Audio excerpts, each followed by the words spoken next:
Ouais l'équipe, salut à tous, j'espère que vous allez bien.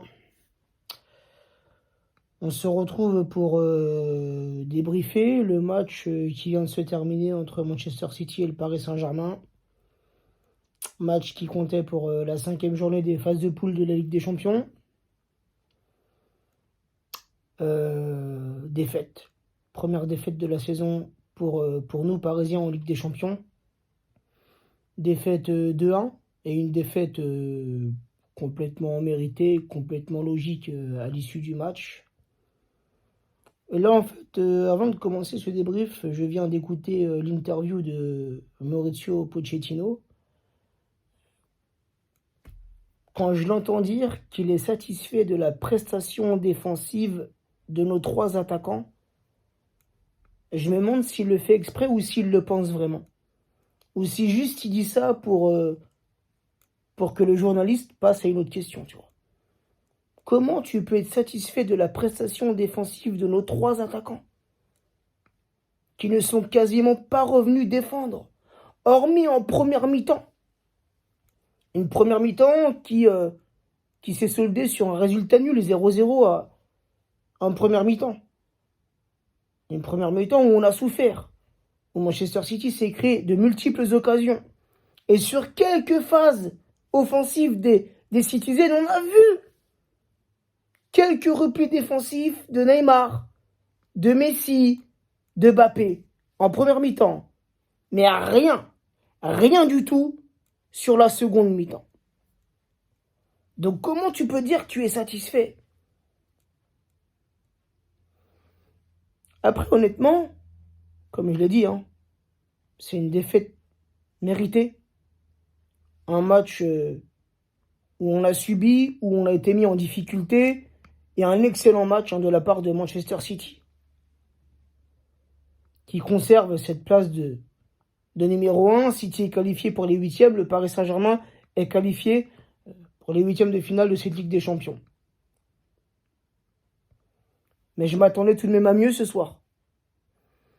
Et je le savais, je le sentais, on le savait tous qu'on allait souffrir, qu'on allait dominer. Manchester City à domicile, ça déroule.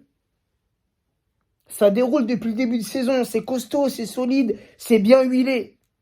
C'est un beau collectif et ils nous l'ont montré ce soir.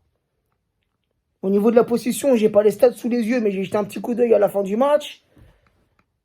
On a clairement été en dessous au niveau de la possession, au niveau des frappes cadrées, au niveau des frappes en général. On est complètement en dessous. On a su tenir cette première mi-temps. Malgré la défaite, défensivement, on a vu des bonnes choses côté parisien. Et ça, les amis, il faut le reconnaître. On a eu 4 bons défenseurs ce soir et un bon Navas, même si on se prend 2 buts. Car sans Navas, on aurait pu s'en prendre beaucoup plus. Sans les interventions de Kipembe, sans les interventions de Marquinhos, d'Hakimi et de Nuno Mendes, qui m'a vraiment impressionné sur ce match. J'ai pas compris en fait le changement de la part de Pochettino de faire remplacer Mendes par Kerrer. À moins que Mendes a ressenti une petite gêne ou tu vois, mais pourquoi le sortir? Il a été pour moi très performant. Même s'il a été embêté par Mahrez, qui a été pour moi certainement l'un des meilleurs Citizens, il a su quand même. Il a su quand même répondre à Mahrez. Donc une première mi-temps, on a su tenir. Beaucoup d'occasions côté Citizen en première mi-temps. On a su tenir défensivement. Et en seconde mi-temps, on ouvre le score pourtant à la 50e minute. Contre toute attente, j'ai envie de te dire. Car même sur le début, jusqu'à la 50e minute, sur le début de la seconde mi-temps, on subit encore. Et t'as Mbappé qui marque. Mais une très belle action collective. Ce très beau jeu.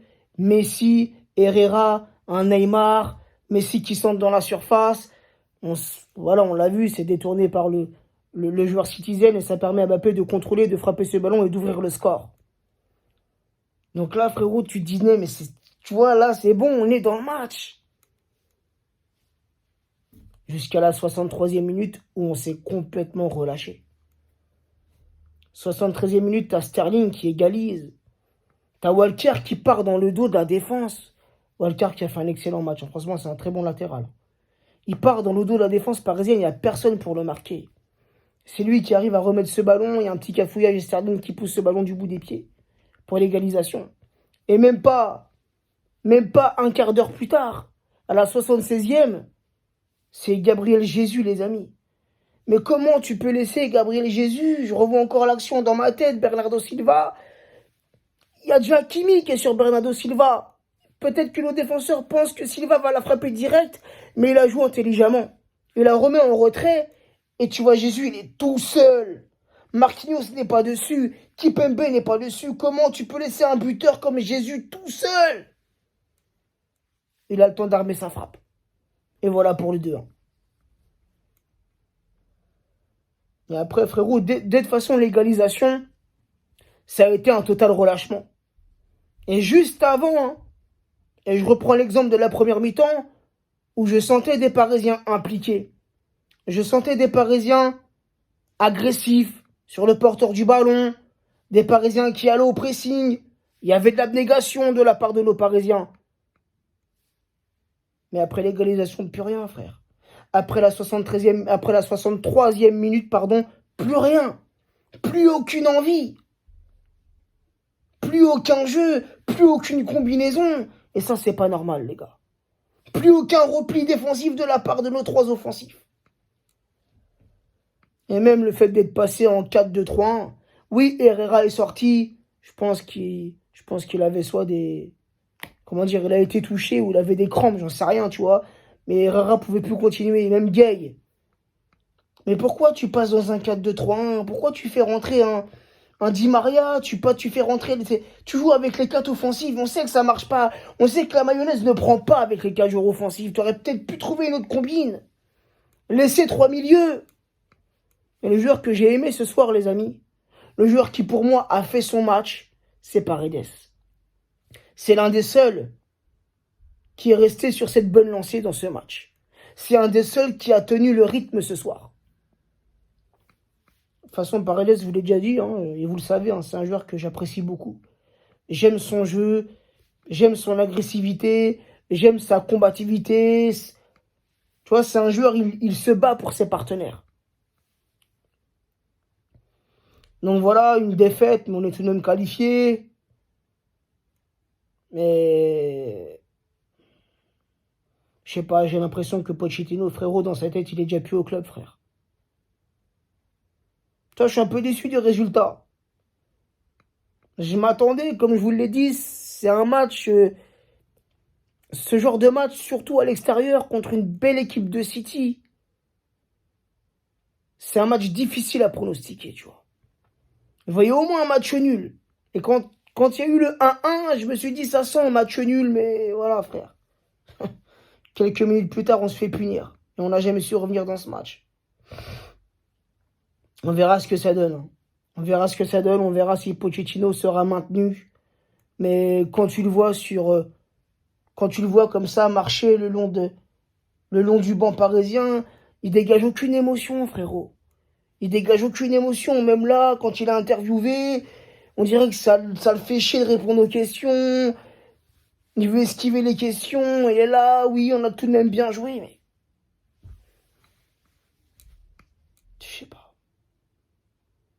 On verra. Après, comme je vous l'ai dit dans mon avant-match, je ne suis pas adepte du changement d'entraîneur à la mi-saison.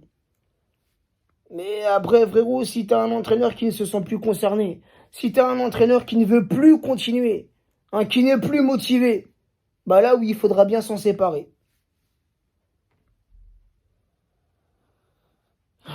On verra. On verra ce que ça va donner au 8e de finale. On tombera sûrement contre une grosse équipe. Mais j'ai envie de te dire, peu importe, frérot. Notre objectif, c'est de gagner les Ligues des Champions. Il faut battre tout le monde, peu importe l'adversaire. Mais là, on aurait pu... Après, on ne s'est pas créé beaucoup d'occasions ce soir, les amis. Hein. Il y a eu Mbappé en première mi-temps. Je pense il avait le temps de contrôler le ballon et de pénétrer dans la surface et d'armer sa frappe. Il a préféré envelopper sa frappe directement sans la contrôler, c'est passé largement au-dessus. Il y a eu Nuno Mendes aussi, hein, c'est un bon enchaînement, une bonne perforation, tu vois, dans la défense citizen. Voilà, sa frappe un peu écrasée, mais c'était bien tenté. J'ai bien aimé le match de Mendes, hein. Honnêtement, j'ai bien aimé son match. Après, tu as eu aussi la frappe de Neymar. Un Neymar qui s'introduit, qui se faufile dans la surface et ça passe juste à côté. C'était pas loin, mais hormis ça, on n'a pas eu 36 000 occasions, les amis, hein. Non. Mais City, oui. City ont eu énormément d'occasions.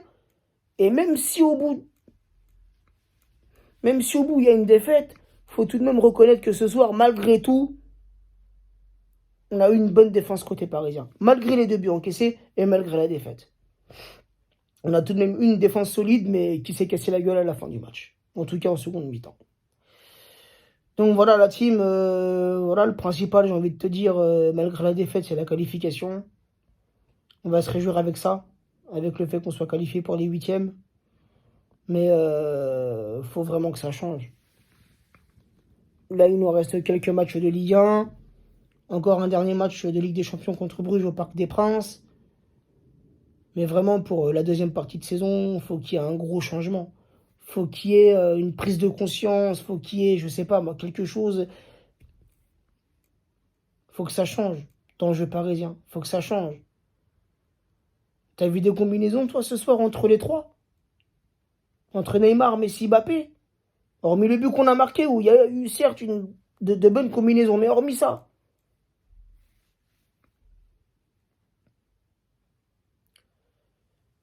Il y a vraiment beaucoup de choses à changer, hein. Vraiment. Si on veut espérer aller en finale et remporter cette coupe aux grandes oreilles, va falloir en changer des choses. Donc voilà la team, hein. Un débrief, on va dire, dans la tranquillité. Ça sert à rien de s'énerver, tu vois, même si, même s'il y a de quoi être énervé, hein. Tu mènes au score comme ça, tu te fais revenir au score et au final tu t'inclines. Alors que je pense qu'il y avait la place. Je pense que ce soir il y avait la place pour battre cette équipe de City, hein. Même si on a souffert encore une fois, même si ça a été un match compliqué, et c'est normal, c'est une grosse équipe City. C'est une grosse équipe anglaise, une grosse équipe européenne, et des joueurs qui se connaissent par cœur, qui ont l'habitude maintenant depuis quelques années de jouer ensemble, avec l'un des meilleurs entraîneurs. Donc oui, on s'attendait à ce genre de match compliqué, difficile et tout, mais il y avait la place pour moi. Il y avait la place pour au moins s'imposer, même si ce n'était que 1-0, tu vois, ou bien un match nul. Donc voilà, c'est le football, les amis, hein.